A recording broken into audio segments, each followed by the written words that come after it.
E hoje nós vamos estudar ainda o capítulo 8, ler sobre o capítulo 8 de Atos dos Apóstolos, para a gente continuar entendendo qual é o propósito da Igreja de Cristo na Terra, o porquê que Cristo nos salvou, nos chamou, nos elegeu, nos escolheu, para que nós pudéssemos dar continuidade à obra que Ele começou na cruz. Porque a cruz não parou Jesus. A cruz, ela deu início à obra que Ele queria realizar em nós. Porque sem derramamento de sangue não haveria remissão de pecado. A primeira carta de Pedro, o apóstolo Pedro, capítulo de número 4, e o versículo de número 12 diz assim: Amados, não estranhei o fogo ardente que surge no meio de vós, destinado a provar-vos, como se alguma coisa extraordinária vos estivesse acontecendo. Pelo contrário, alegrai-vos na medida em que sois coparticipantes dos sofrimentos de Cristo, para que também na revelação de sua glória vos alegreis, exultando, e se pelo nome de Cristo sois injuriados, o Espírito da glória e de Deus não sofra, porém, nenhum de vós como assassino ou ladrão ou malfeitor, ou como quem se intromete em negócios de outrem ou em coisas alheias. Mas se sofre como cristão, não se envergonhe disso. Antes, glorifique a Deus com esse nome. Amém? Podeis tomar assento. Agora a irmã coloca isso. Queridos, nós vemos aqui na carta do apóstolo Pedro trazendo uma palavra de ânimo para a igreja de Cristo que estava dispersa por causa da perseguição ou da ardente prova ou ardente perseguição que estava vindo sobre a igreja. Alguns até acreditam que Pedro estava vivendo aquele momento e viveu no tempo em que Roma foi incendiada ali por Nero e os cristãos levaram a culpa. E veio sobre a igreja uma grande perseguição. Domingo nós aprendemos aqui sobre a vida de Estevão. Nós aprendemos que aqueles que se diziam de Deus, que foram chamados pela sua dinastia para exercer um ministério sacerdotal, foram os que mais se levantaram contra a igreja de Cristo no começo da sua igreja. E nós vamos ver ali que um jovem por nome Saulo consentiu na morte de Estevão, que foi o primeiro mártir da igreja de Cristo. Um diácono que não só se contentou em servir a mesa das viúvas e dos órfãos. O apóstolo Paulo, certa feita, disse, se não me fale, Paulo disse, que se nós fizermos somente aquilo que nos é mandado, nós somos servos inúteis. Estevão entendeu o ministério da palavra. Estevão entendeu o seu chamado. Ainda que foi chamado para a diaconia da igreja, ele não se contentou apenas em servir a mesa da viúva e dos órfãos.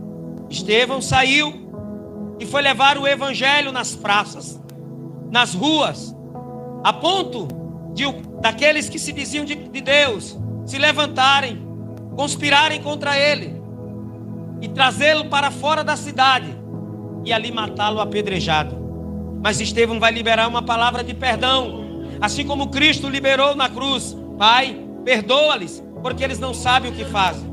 Estevão vai dizer: Senhor, não impute a ele esse pecado, porque Estevão era verdadeiramente um pequeno Cristo, que é a palavra para cristão. Estevão era realmente alguém que recebeu a chamada de Deus, não só para servir a mesa das viúvas e os órfãos, não só para pregar o Cristo que foi pregado, morreu e ressuscitou ao terceiro dia, mas também com a sua vida liberar o perdão que Cristo um dia liberou na cruz.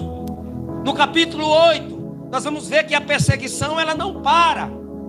no capítulo 8, nós vamos ver que a perseguição, ela continua. E a Bíblia vai dizer que quando Estevão é morto, os homens piedosos pegaram o corpo de Estevão e sepultaram Estevão.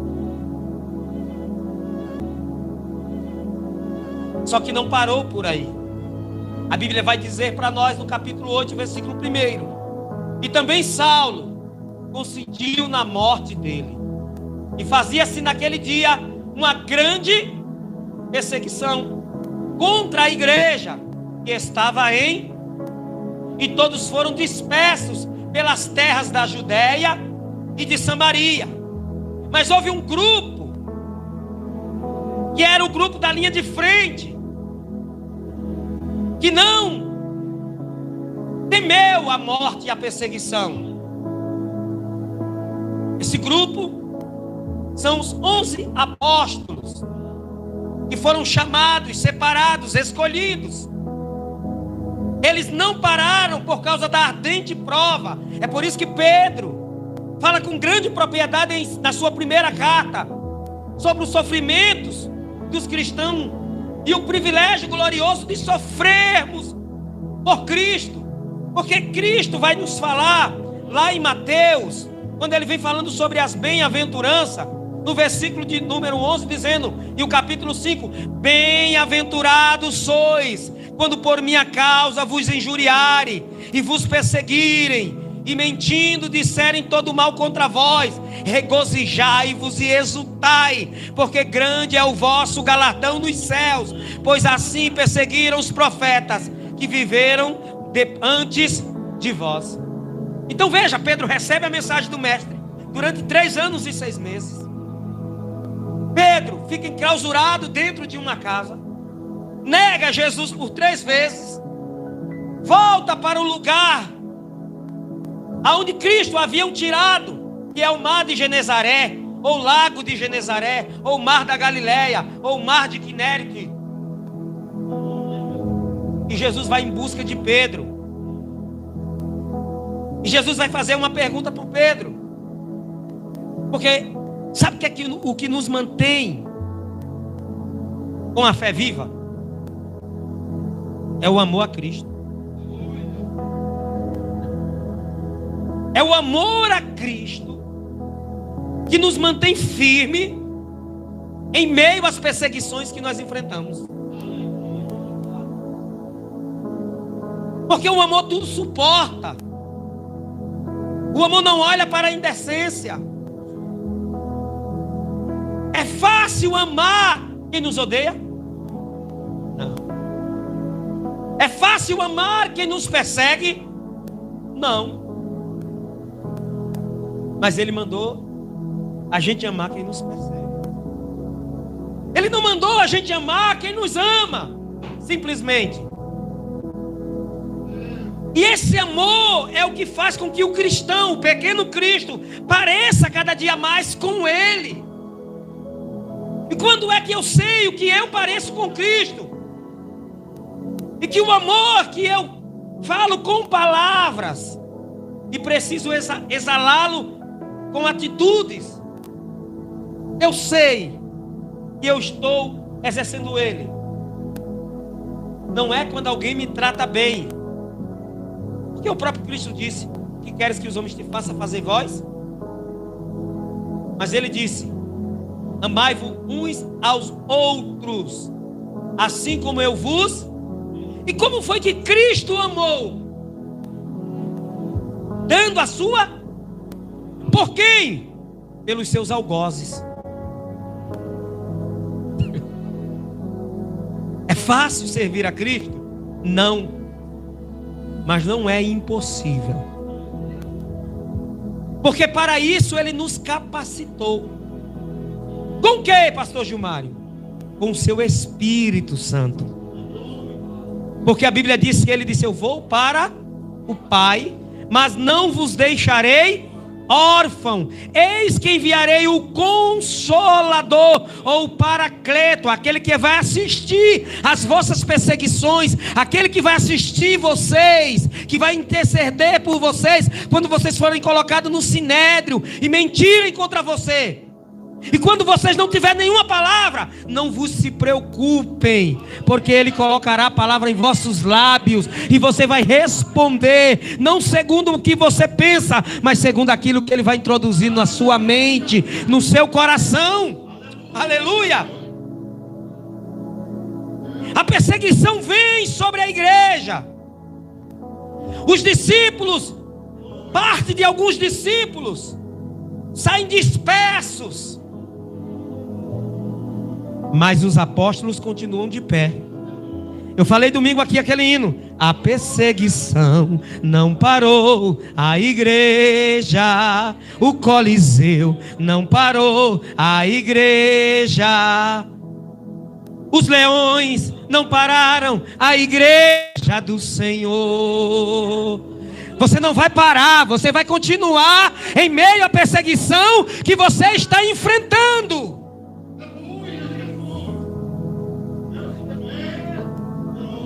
Álvaro Tito já dizia no seu louvor: pois não há barreiras para aqueles revestidos do poder que vem de Deus, destruindo do mal e dor. As mais altas barreiras tu irás transpor. É crer, é ter confiança que a ardente prova, ela não vem para nos parar, mas ela vem como combustível para nós continuar caminhando.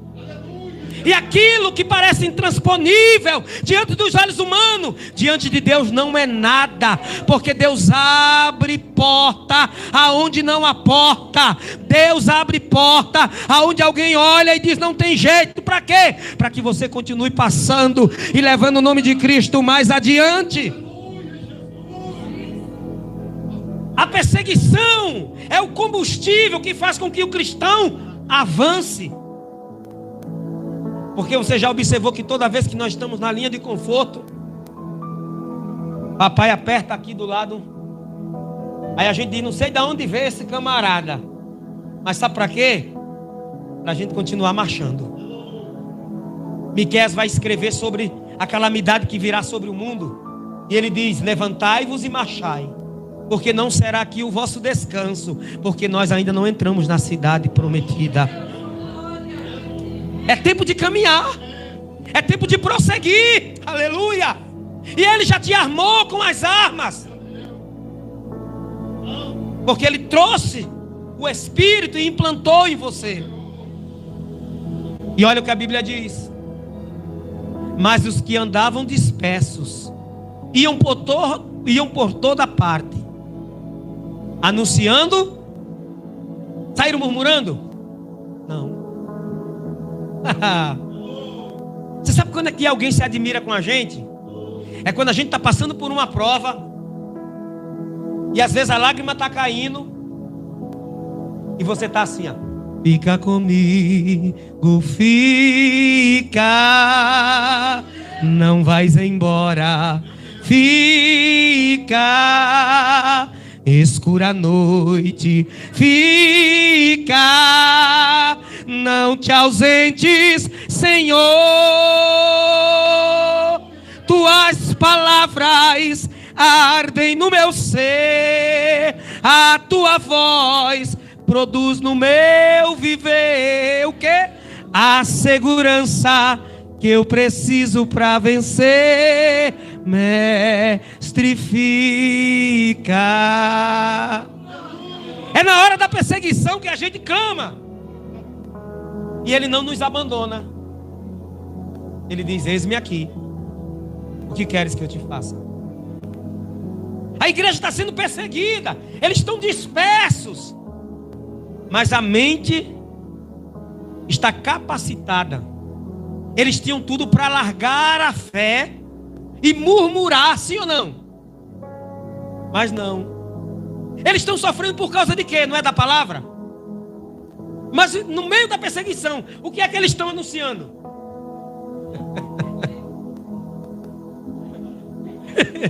Esse Deus é lindo, irmão.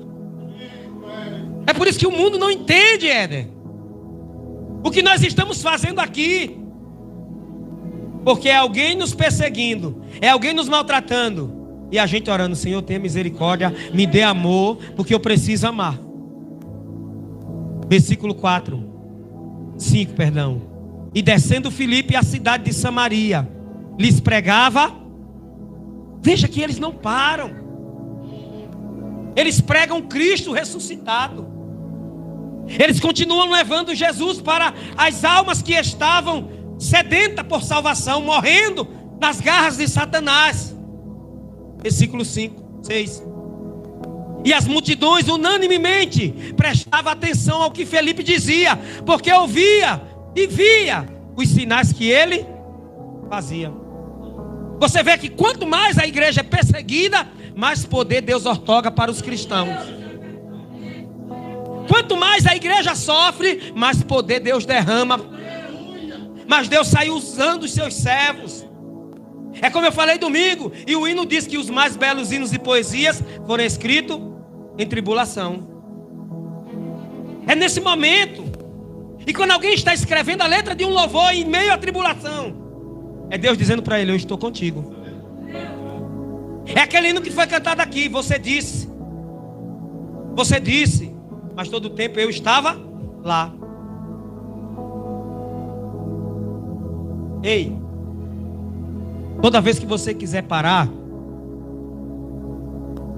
corre lá no YouTube e coloca aquele hino da Mara Lima. Sempre vou lembrar da bravura dos santos em plena arena, enfrentando os leões. Lembre disso, porque eles foram colocados na arena. Os leões vinham para os devorar, mas eles continuaram firmes. Sabe o que nós precisamos, Vanessa? É buscar o verdadeiro avivamento. Aquele avivamento que em meio às provas e aflições nós não largamos a nossa fé. É dizer: Senhor, me dê amor por Ti, pela Tua palavra e pelos que me perseguem. É difícil, mas não é impossível. Porque cada vez que você vai sendo perseguido, mais você vai se humilhar. E quanto mais você se humilha, mais poder você recebe para suportar e liberar cura, milagre. Eu vou falar algo aqui. A igreja no Brasil já está sendo perseguida. E muitos de nós não têm atentado para isto. São leis que são criadas nas caladas da madrugada para tentar calar a igreja. Só que muitos de nós estão desapercebidos. Quando quiseram calar Daniel, parar Daniel de orar na Babilônia, criaram o quê? Uma lei, um edito. Quando quiseram parar Misael, Ananias e Azarias, que depois tiveram seus nomes mudados para nomes babilônicos, Sadraque, Mesaque e Abidnego, e Beltesazar, que era o nome de Daniel, eles escreveram um edito que ninguém durante aqueles dias poderia clamar ao seu Deus. Está acontecendo isso conosco ou não? Aquilo que nós pregávamos contra, nós não podemos mais, Val. Porque há leis que podem nos levar direto para o cárcere. Mas entenda uma coisa: Deus gosta de se revelar no cárcere. Seja ele um cárcere dentro de uma prisão ou um cárcere espiritual. Porque é aí que Deus se revela para nós. É aí que Deus se manifesta para nós. Por quê? Porque nós começamos a clamar. Nós começamos a buscar. A igreja está sendo perseguida. Eles saem, mas saem não murmurando, pregando. O quê? A palavra. E Deus ia curando. Versículo 7. Pois os espíritos imundos saíam de muitos que os tinham clamado em alta voz. E muitos paralíticos e coxos eram Por quê? Porque a igreja estava sendo perseguida. Eu queria uma perseguição dessa. Porque talvez a Lídia se levantasse da cadeira. Nós íamos ter fé e pedir para Deus e ela ia levantar.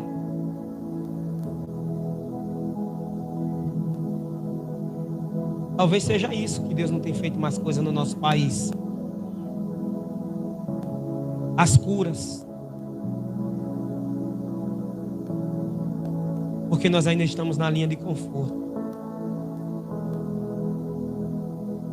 Se por pequenas coisas nós queremos abandonar a fé, imagina se nós sofrermos uma aflição como essa. Eu tenho um amigo chamado Bari e a missionária Yara. Bari mora em Burkina Faso, um país da África que fala francês e os dialetos dele. Teve um ano que a gente fomos, eu e mais 3 casais, minha esposa foi comigo, fomos dar um simpósio de missões. E o Bari estava com a Yara. A Yara foi para Burkina Faso levar o evangelho para aquelas tribos. E lá ela montou um orfanato. E lá ela conhece o Bari e casa com o Bari. A igreja era tão grande, pastor José, que ela ficava debaixo de uma árvore. E a gente estava aqui num Jardim Piatã, perto de Mogi, na divisa ali de Poá e Mogi. E o pastor liga de lá e diz: pastor Bari, ainda bem que o senhor está aí, porque eles vieram armados para tirar a sua vida hoje. Bari me deu uma lição muito grande, não com palavras, mas com ação. Bari está no Brasil, ainda pode se pregar o evangelho, com tudo que estão criando para nos barrar. O Bari tinha tudo, a Yara é daqui para ficar aqui. Sabe o que é que o Bari fez? Retornou para Burkina e está lá levando o evangelho. E nós temos o nosso irmão lá em Moçambique. Esse dia eu falei com ele e eu falei para ele: ainda bem que aí não tem tanta perseguição. Ele disse: pastor Gilmário, agora não, mas nós já tivemos aqui. Eles entravam dentro das igrejas e não matavam somente os adultos, eles matavam também as crianças. E é o nosso irmão Carlito, que nós temos um projeto ali na África.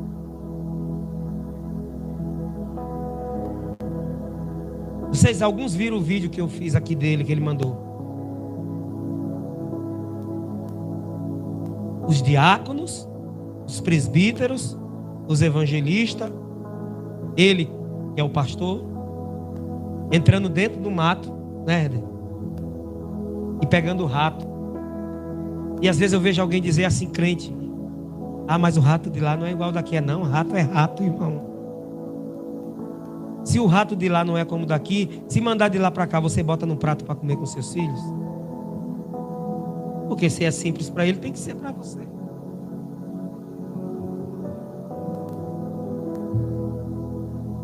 É?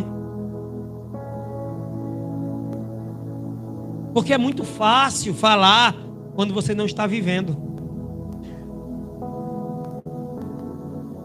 Eu sei que na seca lagartixa vira jacaré, mas quem quer comer lagartixa? É para a gente refletir. E ele está lá, eu disse: vou trazer você para o Brasil e você vai ficar por aqui. Ele falou: não, eu tenho que voltar para cá, eu não posso deixar a igreja aqui. Isso é fé, isso é amor. Porque ele vai vir para um país onde tem abundância de pão e lá está a escassez. Mas o que me chama a atenção é que ele diz: eu não posso ficar aí quando eu for. Eu preciso retornar. Agora, será que eu, Gilmário, teria essa coragem?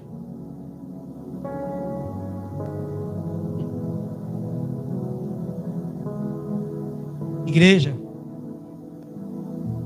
não queira parar simplesmente porque alguém olhou para você com uma cara feia e não te saudou com a paz. Só vai te dar a paz quem tem a paz.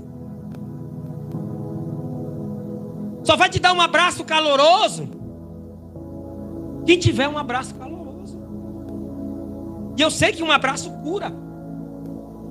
Só vai te trazer uma palavra que vai tirar o peso da tua alma quem estiver leve. Mas nem por isso você vai largar a sua fé. Você vai continuar lutando, você vai continuar buscando, porque o nosso descanso não é aqui, o nosso descanso é lá, e Ele ainda não veio nos buscar.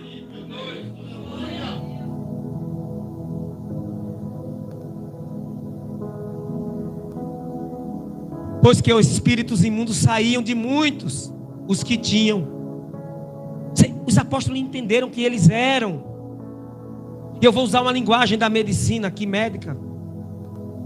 Eles eram médicos de Deus. Eles entenderam que vieram para curar vidas. Foram chamados para curar vidas.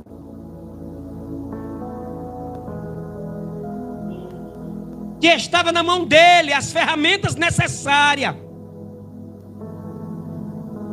para trazer uma cura para quem estava enfermo na alma.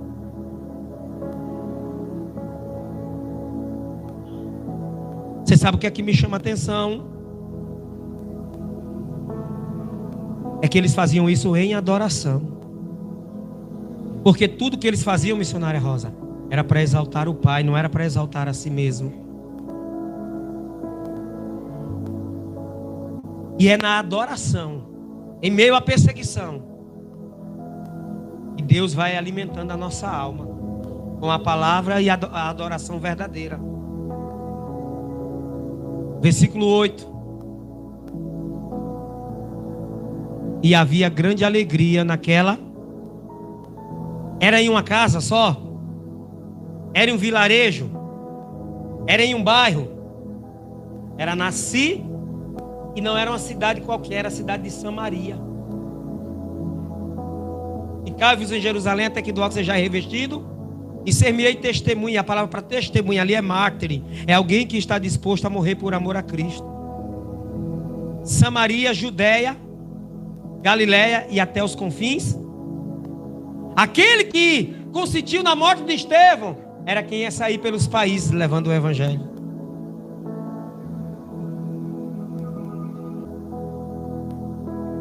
Essa prova que você está enfrentando, alguém pode não entender. Deixa eu adorar, você não sabe o que eu estou passando. Não permita que ninguém venha calar a sua boca. Não permita que ninguém olhe para você e diga algo que Cristo não falou, para baixar, para menosprezar. Porque havia grande alegria naquela cidade. Qual era a alegria? Era de ver Deus curar. Era de ver Deus expulsar os demônios. Era de ver os discípulos sendo usados. E Deus libertando as vidas dele. Sabe qual é o nosso problema? É que a gente, Solange, só quer adorar quando tudo está bem. Sabe qual é o problema? É que a gente só quer buscar quando tudo está difícil. Quando, na verdade, nós tínhamos que buscar quando tudo está bem, para nos revestir de poder.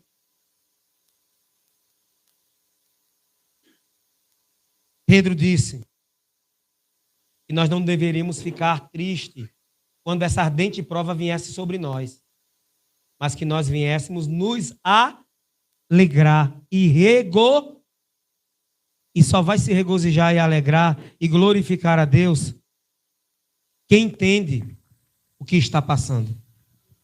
Amém? Adore nessa noite.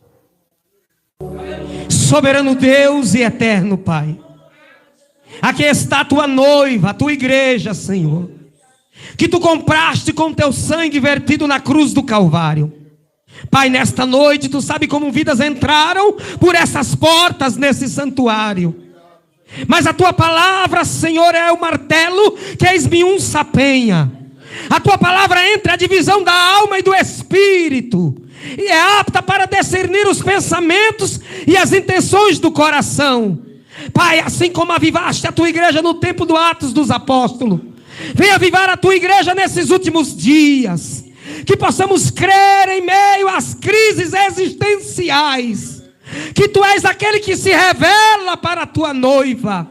Que possamos crer que em meio a uma enfermidade Tu ainda cura em nosso meio. Que nós venhamos crer que Tu ainda levanta o paralítico de uma cadeira de roda. Nós cremos que Tu ainda cura o cancerígeno, Senhor amado. Nós cremos que Tu ainda liberta o mais vil pecador. E nós cremos que Tu virás um dia e nos levarás para as mansões celestiais. Pai, aviva nossa fé nesta noite, e que nós não venhamos deixar de ser verdadeiros adoradores. Assim nós Te pedimos e já Te agradecemos para a glória do Teu nome.